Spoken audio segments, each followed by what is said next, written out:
اللهم صل وسلم دائما ابدا على حبيبك خير الخلق محمد كلهم۔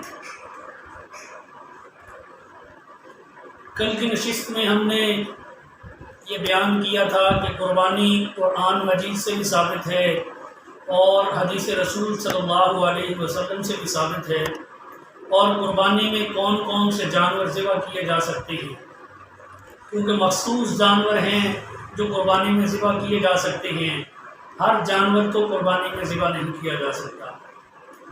آج کی نشست میں ہم قربانی کے کچھ اور مسائل بیان کریں گے انشاءاللہ تعالی۔ اللہ رب العزت سے دعا ہے کہ اللہ رب العزت ہمیں صحیح بیان کرنے کی توفیق عطا فرمائے اور اس کے بعد ہم سب کو اس پر عمل کرنے کی توفیق عطا فرمائے۔ سب سے پہلی بات یہ ہے کہ قربانی کا نصاب کیا ہے۔ قربانی کا نصاب وہی ہے جو زکوٰۃ کا نصاب ہے، یعنی آدمی کا صاحب نصاب ہونا۔ اب وہ کیا ہے کہ اگر ایک شخص کے پاس 7.5 تولہ سونا ہے تو وہ صاحب نصاب ہے، اس پر قربانی واجب ہے۔ ایسے ہی اگر کسی انسان کے پاس 52.5 تولہ چاندی ہے تو وہ بھی صاحب نصاب ہے، اس کے اوپر بھی قربانی واجب ہے۔ لیکن اگر کسی کے پاس 7.5 تولہ سونا تو نہیں ہے، اس سے کم ہے، تو پھر اس کے ساتھ باقی چیزیں دیکھی جائیں گی کہ چاندی کتنی ہے، نقدی کتنی ہے، سامان تجارت اس کے پاس کتنا ہے۔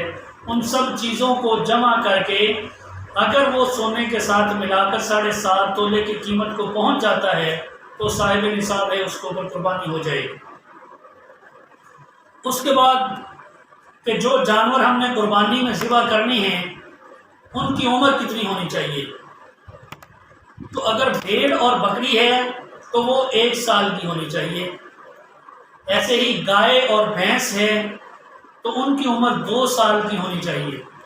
اونٹ ہے تو وہ 5 سال کی عمر کا ہو تو اس کی قربانی ہوتی ہے۔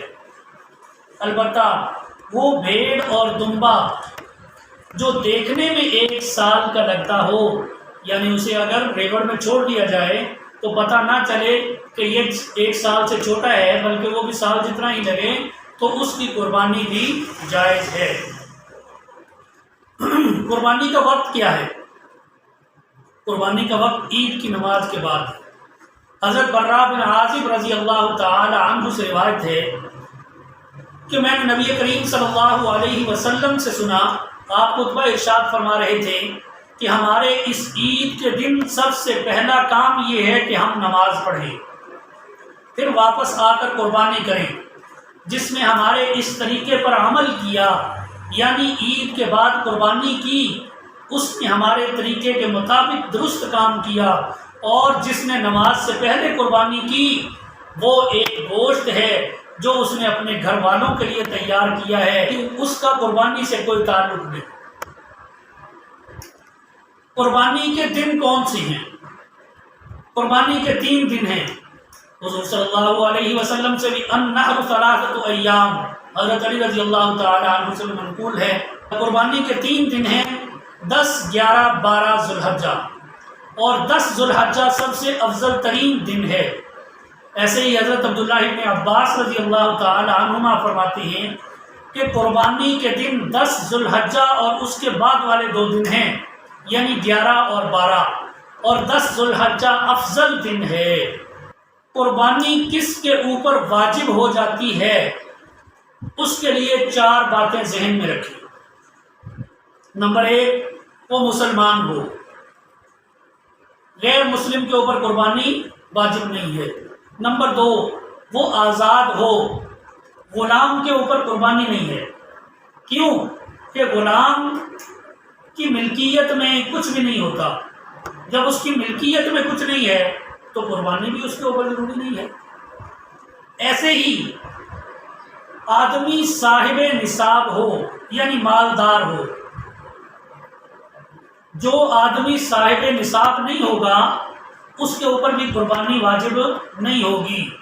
ہاں اگر وہ صاحب نصاب ہے اور پھر وہ قربانی نہیں کر رہا تو اس کے متعلق بڑی سخت وعید ہے جیسے کل میں نے بتلایا تھا کہ حضرت ابو ہریرہ رضی اللہ تعالی عنہ سے روایت ہے کہ حضور صلی اللہ علیہ وسلم نے ارشاد فرمایا کہ اگر کوئی آدمی صاحب استطاعت ہونے کے باوجود قربانی نہیں کرتا تو ہماری عیدگاہ کے قریب نہ آئے۔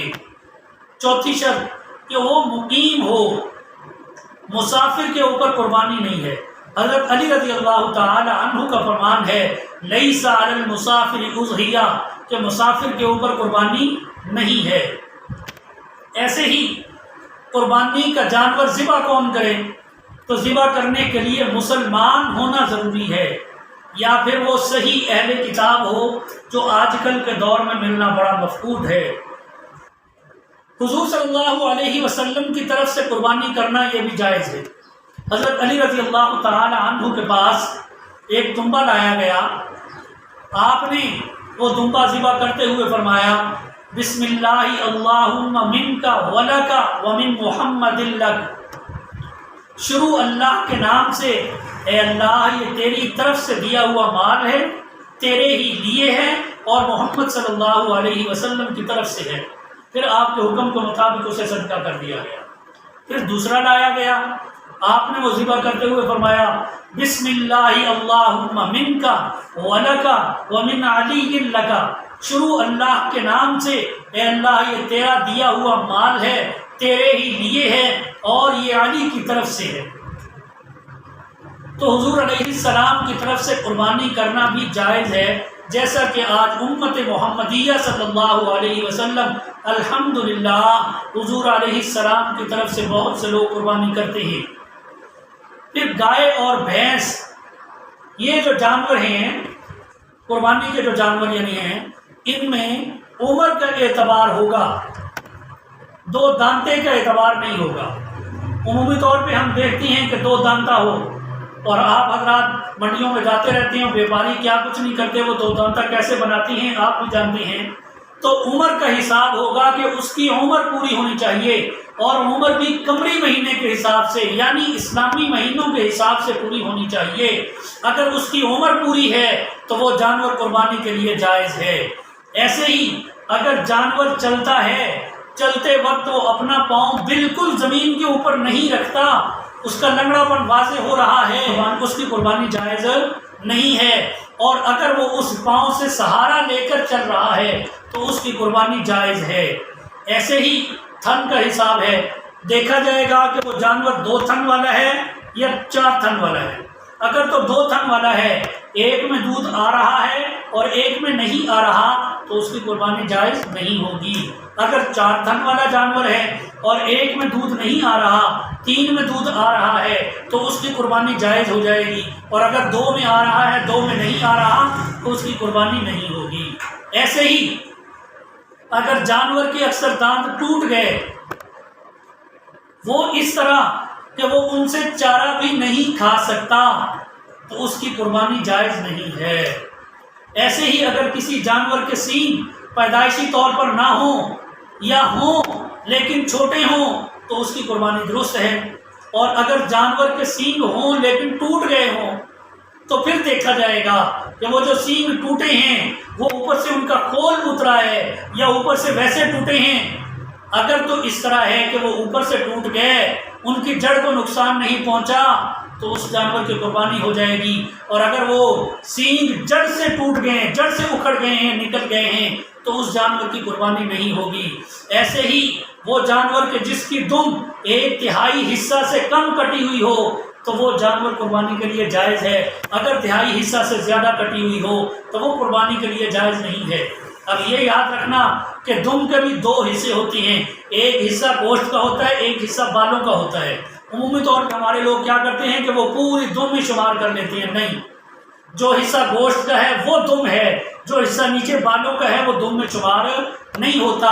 تو وہ جو گوشت والا ہے اس میں سے اگر 1/3 حصہ سے کم کٹی ہوئی ہے تو وہ جائز ہے، زیادہ ہے تو وہ قربانی کے لیے جائز نہیں ہے۔ آنکھ کا مسئلہ ہے کہ اگر جانور کانا ہے یا اندھا ہے تو اس کی بھی قربانی نہیں ہوگی۔ ایسے ہی ناک کا مسئلہ ہے، اگر جانور کی ناک کٹی ہوئی ہے تو اس کی قربانی نہیں ہوگی۔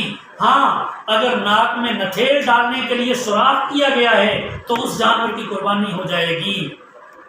ایسے ہی جانور کی اگر زبان آدھی کٹی ہوئی ہے تو قربانی نہیں ہوگی، آدھی سے زیادہ کٹی ہوئی ہے تو قربانی نہیں ہوگی۔ اور خصی جانور کی قربانی جائز ہے بلکہ افضل ہے۔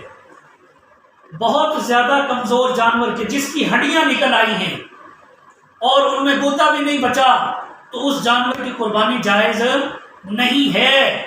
آپ نے جانور خریدا، جانور صحیح سالم تھا، ذبح کرنے کے لیے جب اس جانور کو آپ گرانے لگے اس کے اندر کوئی عیب پیدا ہو گیا، ایسا عیب کہ جس سے قربانی جائز نہیں ہوتی، تو اگر وہ گراتے ہوئے اس کے اندر ذبح کرتے ہوئے کوئی ایسا عیب پیدا ہو گیا تو وہ قربانی ہو جائے گی۔ ہاں اگر پہلے سے اس کے اندر کوئی ایسا عیب تھا جس سے قربانی نہیں ہوتی تو وہ قربانی جائز نہیں ہوگی۔ شریعت نے ہمیں ہر چیز کے آداب بتلائے، تو قربانی کے بھی ہمیں آداب بتلائے ہیں کہ قربانی کے آداب کون سے ہیں کہ جانور کو نرمی سے اچھے طریقے کے ساتھ ذبح کی جگہ پہ لے جایا جائے۔ دوسری بات کہ ذبح کے وقت جانور بھوکا نہ ہو۔ تیسری بات کہ اونٹ کے علاوہ دوسرے جانوروں کو نرمی کے ساتھ لٹا کر ان کا منہ قبلہ رخ کیا جائے۔ اور چوتھا کہ اونٹ کو کھڑے ہونے کی حالت میں نہر کرنا سنت ہے۔ پھر باوضو ہو کر اس جانور کو ذبح کریں اور تیز دھار چھری سے جانور کو تیزی کے ساتھ ذبح کریں، اور جب جانور کو آپ قبلہ رخ لٹا لیں تو اس کے بعد یہ دعا پڑھیں، انی وجہت وجہی للذی فطر السماوات والارض حنیفا وما انا من المشرکین ان صلاتی ونسکی ومحیایا ومماتی للہ رب العالمین لا شریک لہ وبذلک امرت وانا اول المسلمین اللہم منک ولک۔ اس کے بعد بسم اللہ اللہ اکبر کہہ کر وہ جانور ذبح کریں۔ اور اگر اتنا سارا کچھ نہیں آتا تو آپ جانور کو ذبح کرتے ہوئے بسم اللہ اللہ اکبر یہ تکبیر پڑھنا ضروری ہے۔ ہمارے ہاں ہوتا کیا ہے کہ جس جانور میں زیادہ حصے دار ہوتی ہیں تو ہم کہتے ہیں سب کا ہونا ضروری ہے۔ بہت اچھی بات ہے، سب کا ہونا ضروری ہونا چاہیے، لیکن کیا ہے کہ اگر کوئی آدمی کسی وجہ سے وہاں نہیں پہنچ سکتا تو اب یہ نہیں ہے کہ گھنٹہ گھنٹہ اس کا انتظار کریں بلکہ جانور ذبح کر دینا چاہیے۔ پھر دوسری بات ہمارے اندر کیا آتی ہے؟ دوسری بات ہمارے اندر یہ آتی ہے کہ جانور خود ذبح کریں۔ خود ذبح کرنا بہت افضل ہے، لیکن اگر خود ذبح نہیں کر سکتے تو دوسروں سے ذبح کروائیں، جو ذبح کر سکتا ہے اس سے ذبح کروائیں۔ پھر ہمارے ہاں ہوتا کیا ہے کہ جو آدمی ذبح نہیں کر سکتا وہ اس آدمی سے کہتا ہے جو ذبح کر رہا ہے کہ میں تیرے ساتھ چھری پہ ہاتھ رکھ لیتا ہوں، تو ذبح کر دے، میں اپنا ہاتھ اوپر رکھ دوں گا۔ اس کے لیے یہ بات ضروری ہے کہ جو آدمی بھی اس چھری پہ ہاتھ رکھے گا اس کے لیے بسم اللہ اللہ اکبر پڑھنا ضروری ہے۔ لہذا جو آدمی ہاتھ رکھ رہا ہے وہ یہ سوچے کہ اس کو یہ تکبیر آتی ہے تو بسم اللہ اللہ اکبر پڑھنا ویسے تو سب کے لیے پڑھنا افضل ہے، لیکن جو ذبح کر رہا ہے اس کے لیے پڑھنا یہ ضروری ہے کہ وہ بسم اللہ اللہ اکبر کہہ کر ذبح کرے۔ پھر ایک بات یاد رکھیں کہ قربانی کے اندر 4 رگوں کا کٹنا ضروری ہے۔ پہلی ہے حلقوم یعنی سانس کی نالی، دوسری ہے مرئی یعنی خوراک کی نالی، اس کے بعد 2 نالیاں بچ جاتی ہیں جن کو ودجین کہتی ہیں، یعنی وہ خون کی 2 رگیں ہوتی ہیں جن کو شہرگ بھی بولتے ہیں۔ اگر 3 بھی کٹ جائیں، 3 رگیں بھی کٹ جائیں تو وہ جانور حلال ہے، اس کی قربانی ہو جاتی ہے۔ لیکن اگر 3 سے کم کٹی ہیں، 2 کٹی ہیں تو اس جانور کی قربانی نہیں ہوگی۔ پھر جب ہم جانور کو ذبح کرتی ہیں، لٹا لیتی ہیں اور اس کو چھری پھیرتی ہیں، اس کے پاؤں کو چھوڑ دینا چاہیے، جانور کے پاؤں کو، کہ وہ اپنے پاؤں زور زور سے مارے۔ ہم کہتے ہیں کہ اس کو تکلیف ہو رہی ہے، وہ تکلیف نہیں ہوتی، بلکہ جب جانور زور زور کے اپنے جسم کو ہلاتا ہے، اپنے پاؤں مارتا ہے تو اس کی نالیوں میں جو خون ہوتا ہے وہ باہر کو نکلتا ہے، اور حکم بھی یہی ہے کہ خون اچھے طریقے سے جانور کا باہر نکلے۔ اب قربانی کا گوشت اس کے متعلق افضل یہ ہے کہ اس کے 3 حصے کر لیے جائیں، ایک حصہ اپنے لیے، ایک حصہ عزیزوں رشتہ داروں کے لیے یعنی دوستوں احباب کے لیے، اور ایک حصہ فقراء و مساکین کے لیے۔ پھر یہ جو قربانی کا جانور ہے، یہ بات ذہن میں رکھیں کہ حلال جانور کے اندر بھی مکروہ اعضاء ہوتے ہیں، حرام ہوتے ہیں، لہذا حلال جانور میں 7 ایسے اعضاء ہیں کہ جن کا کھانا درست نہیں ہے۔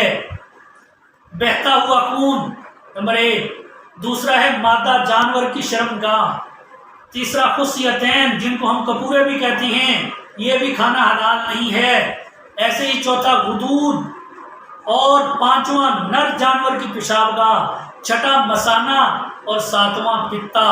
یہ حلال جانور میں حرام اجزاء ہیں، یہ کھانے درست نہیں ہیں، ان کو نہیں کھانا چاہیے۔ یہ قربانی کے وہ موٹے موٹے مسائل تھے جو آپ کے سامنے بیان کیے گئے ہیں۔ اللہ رب العزت سے دعا کریں کہ اللہ رب العزت ہمیں ان پہ عمل کرنے کی توفیق عطا فرمائے۔ وما علینا الا البلاغ۔